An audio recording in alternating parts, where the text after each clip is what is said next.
Hello everybody, hope you're having a great day. Here's Val with another video to keep your boredom at bay. You guys know how much it sucks to not be able to discuss the latest and greatest Season 6 episode content with anyone in your circle because they don't have immediate access to HBO. At the slightest mention of, holy crap, did you see Sunday night? They either cover their ears or run to the next room. Well, there's this really cool Game of Thrones app that can solve that problem. It was made by Amino, for die-hard Game of Thrones fans like us, where spoilers talk is greatly encouraged, and any type of Game of Thrones talk. The app is completely free and it's available for both iPhone and Android. If you decide to join, you will be able to connect with over 10,000 fans to share photos and videos, post content and articles, and join in with the latest Game of Thrones discussion. To give you a good idea of what you will find there, here's an example of a poll I created to vote on whether Cersei will burn something or not, and what will she burn. This one is a challenge created by Shadow Walker, where you post your favorite moment in the show. And here you can see a bunch of different chat rooms you can participate in. If you ever get confused on how to use the app, they have tutorials that cover everything, so don't worry. You can find them in the sidebar menu down here. Check out the links in the video description below to download the app and join the community. Next week I will be starting a discussion on something about episode 4. If you want to find out what it is, then just follow me on the app. I should show up if you search for Because Geek. Okay, so I had a huge script for this video, but I had to shorten it because I was running out of time. Davos is back inside somehow. Did he just stay outside the door for a while and heard Jon gasping? 6 stabs and 7 wounds. I don't know why. Liam performed his shock better than Carice, but she opened her eyes as big as she could at least. But man, straight up telling him that he's the prince that was promised? The guy just came back to life, give him a little time to process that first, let alone being the chosen one. Saying that he saw nothing after he died is the thing that changed him. He will do a lot more with his life now, and he realized that the Night's Watch is not worth it. Did Edd making a comment about Jon's eyes still being brown have any significance? I know eye color has been a big thing in theory, so maybe a hint to something there. Talk about Sam and Gilly later. Tower of Joy was amazing. The exact book dialogue would have been too long for TV and would have sounded weird. The dialogue changes worked out perfectly in my opinion. We can enjoy the show more if we forget about the books. Actor Eddie Eyre confirmed he was playing Gerald Hightower. Arthur Dayne looked exactly like I imagined him. I expected dual wielding to be badass, but he was even more badass than I expected. A lot of people missed that the sword Dayne slammed into the ground in front of all of us was Dawn. I thought it was hilarious how hard we got trolled when they didn't show us the inside of the tower. But don't worry, it'll happen in another episode. Okay, let's slow down for a second to explain something here. A lot of people weren't pleased with the fact that the show made Ned look like a liar by telling Bran he beat Arthur Dayne. Either Ned told him or someone else told him the story. Bran didn't specify who, only that he heard the story 1,000 times. But not only does this differ from the books where Bran does specifically say that Ned told him Howland saved him from Arthur Dayne, a similar line was also included in the show, here. Your father is Howland Reed? Yeah. Saved my father's life during the rebellion. Father told you about the rebellion. Let's just give this a huge benefit of the doubt and say, just for argument's sake, that Bran only knew Howland saved Ned's life during the rebellion, but he didn't know how. He didn't know that it was specifically at the Tower of Joy, and that's why he wasn't expecting it while he was watching it. Instead of thinking Ned lied to make himself look more honorable, I'd suggest looking at it from a different angle, and think Ned didn't lie for his honor, but for Howland Reed's honor. He wasn't gonna go around telling people that Howland stabbed someone in the back. And it's not Ned's fault that Howland helped him. He didn't ask Howland to stab AD in the back. Ned was fighting honorably until that happened. The only dishonorable thing Ned did here was being part of the whole rebellion in the first place, which made him ultimately have to fight these Kingsguard. But it was only to save his sister and to avenge his father and brother, not for power and glory, so I'm going to be optimistic about this and say that that's what D&D meant by Ned putting aside his honor. Yes, I do think Bran has the ability to interact with his visions and the Three-Eyed Raven doesn't want him to do it. Yes, it would be cool if this is what happened to Hodor. I'm glad they're adding a bit of excitement to the Dutch Khaleen plotline and they didn't just simply welcome her in without consequences. Looks like Varys really wasn't the Harpy. I'm starting to think that there won't be a twist with who the Harpy is in the show. I think they may just use that plotline to show off Tyrion's skills at manipulating people's desires, in order to win some victories for Dany and gain her trust. I want to talk about Tyrion's scene and Sam and Gilly's scene now. The most popular opinion I keep hearing is that these scenes were pointless and a waste of time, but I don't think they were. With the amount of stuff they need to fit in, trust me, they're not going to waste any time with pointless scenes. The actor who plays Sam, John Bradley, has actually said this. The writing is very economical, everything has to progress, even if it's just two characters talking, which it is quite a lot. That is designed to establish something about them. So something you thought was a piece of decorative information actually turns out to be vital. The fact that we don't understand what these scenes were meant for does not mean they were meaningless. It only means that it hasn't been revealed yet what they were for. So we just need to wait a bit before we judge. When I watched that Tyrion scene and he started talking about a game he played way back with other people, it hit me. They're reminding us of Shay. It was a clear foreshadowing hint in my mind that something relating to her will be happening. And if you've watched my past videos, you may know that Sibelka Kili was spotted on set, so there you go. Also, we need to see Tyrion making a connection with Grey Worm and Missandei. We need these silly talking scenes for character development. I would like to clarify though that while I am defending the meaning of this scene, I will admit it does show that Tyrion's dialogue and actions this season are missing that George R. R. Martin feel to it. David and Dan's writing is just not at his level.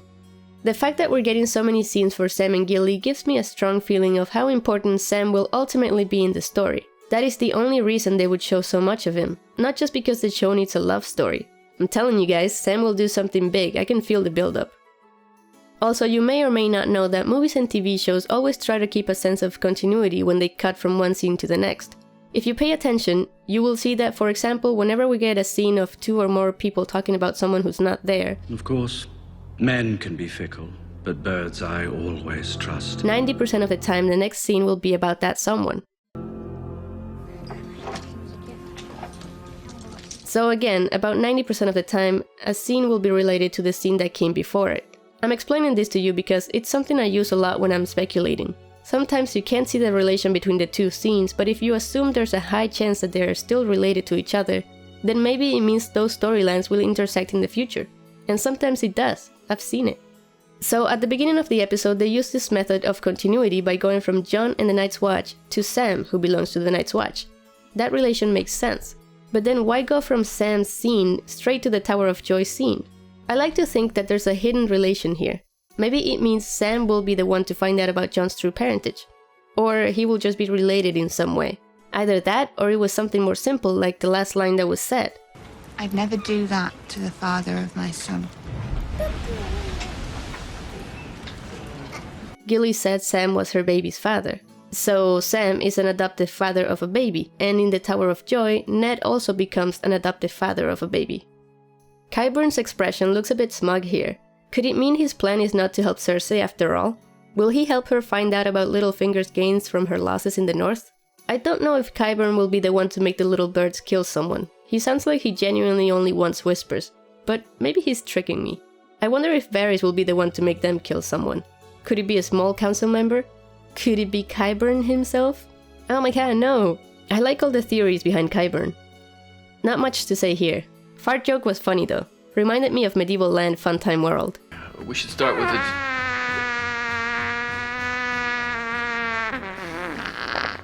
Okay, that's it.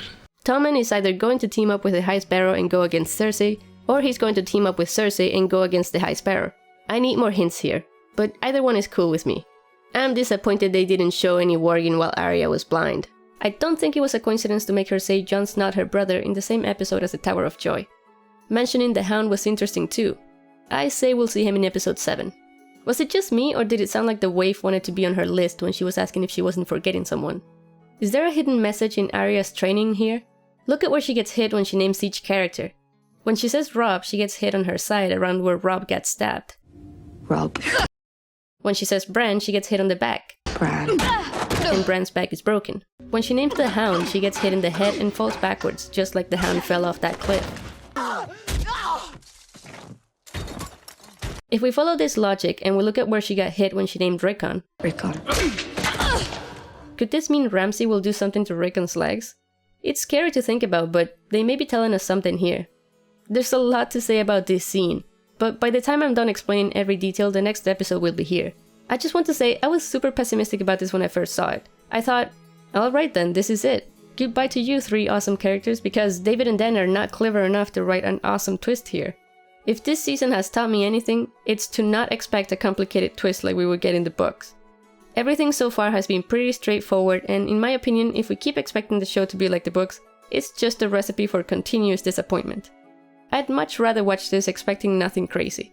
And I think Shaggy Dog still being alive is crazy. But after reading a lot of theories online and interviews with the actors and such, my pessimism started to subside a bit. It does seem like there's more to this scene than meets the eye. We've also gotten a lot of hints that something will not work out for Ramsay as he expected in the end. I highly doubt the Umbers will betray the Boltons though, just because we saw them fighting next to them in the trailer and they genuinely hate wildlings, so I don't see why they would support Jon. But I do think that the Manderleys will be involved and it may be them who turn things around. I also believe Rickon is a lot stronger than we think and he may surprise us. We shall see. I'll put some interesting links in the description if you want to read those. Ollie's death was meh for me. I would have liked to have seen Ollie and Alistair regretting what they did. The technicality of Jon's watch ending after his death seems to not have been included in the show. Jon was still Lord Commander after coming back. Seems like they wanted him to break his oath out of his own will, just to show how he's changed. Edd is Lord Commander, yeah! I made a video about this a while back. We end the episode with the best line ever. My watch is ended. And now it's time for a score. We had some weak scenes, some scenes that left me confused, but also some really amazeball scenes. I'm going to give it an 8 out of 10 just because the good scenes really made up for the weak ones. And here's a huge shout out to all these amazing people. Apologies in advance for the name butchery. Joel Ivarson, Cameron, Sox, Cesar E. Lopez, Gabor or Gabor Bonihadi, Marcus Norden, Anton Jensen, Aaron Norrell, Jerry, Adam Cuthbert, Fabian Tessar or Tessar, Edmund Dantes, Skull Vikings 73, Christian Klingholm, Amy Rostron, Dirk Toe, is the E silent? Federico de la Cruz, Angel Medina, Robert Wiley, Glenn P. Mitchell, Yane Worempa, Sean Powell, Lesser Deity, Ali C., Matthew, Darren Reisinger, Ashley De Bartolo, Andreas Sauer, Kristen Fenning, Brian Williams, Sean Shiflett, Taylor Royal, James Milber, Anders Henriksen, Ambrose Duffy, Cesar Rodriguez, Steffi Zimic, Red River Giant, Sponger or Spunger? Sponger. Mark Joseph, aka The Snow in Winterfell, Ramsin, Timo Cardell, Murph Dog, MC, Sofalove, Tina Caston, Dali, John Erickson, David, and many others. Thank you so much for your amazing support. I will see you in the next one!